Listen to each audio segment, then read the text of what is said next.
शुभम कहलु आइसक्रीम खाइबा उचित कि नहीं? नहीं कौन पाई? दिया हबो कोठी पेटरे पेटरे तू खाओ ना नहीं आइसक्रीम सत्त कहू खाओ ना गुड बॉय जा। अच्छा अश्वनी कहलु कुरकुरी खाइबा उचित कि नहीं? नहीं कौन पाई? प्लास्टिक थाए प्लास्टिक थाए जानिचु गुड बॉय जा। अच्छा अन्वेषा कहलु चॉकलेट खाइबा ठीक कि नहीं? भूल कौन पाई? कबे ना चॉकलेट खाइले दांत पोक खाइब आउ कुर्मी हबो पेटरे। सत्त कहबू चॉकलेट खाऊ कि नहीं? मु खाएनी हौ ताहले गुड गर्ल। अच्छा प्रत्युषा कहलु मैगी खाइबा कि नहीं? नहीं कौन पाई खाइबा नहीं? कहीं की देह ठला हबो मैगी खाइले देह खराब हुए तो तमें खाओनी? हौ ताल तो सुनना झी आमर।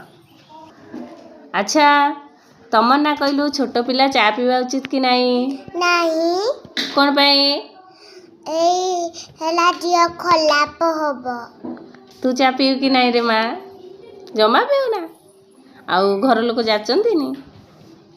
हाँ ताल तो बढ़िया छुआ आमर। अच्छा शुभश्री कहलु बासी खाद्य खाइबा उचित कि नहीं? अच्छा बासी खाद्य कौन पाई खाइबानी कहलु? पेट खराब हबो बांती हबो। बांती हुए तू केबे खाइचु? खाइनो ना? हौ भल सुना झियो केबे भी खाइबोनी बासी खाइबा। हौ जा एबे सोनाली रो पाली। अच्छा कहलु माछी बसिथिबा खाद्य खाइबा उचित कि नहीं? नहीं कौन पाई? माछी खाइबा खाइले पेट खराब हुए। सतरे सबू जानिच आउ केमती आउ तू आइसक्रीम खाऊ ना नहीं? कौन पाई खाऊ ना? ये आइसक्रीम साप बोले कि छुआ को दियंती बोली। हाँ कि मोबाइल देखैतला मम्मी हाँ कि काठी स्किल ने भी कौन स्किल ने भी दियंती। हाँ कि अरे बाबा सबू जानिचंती आम छुआ आउ केबे खाइबनी।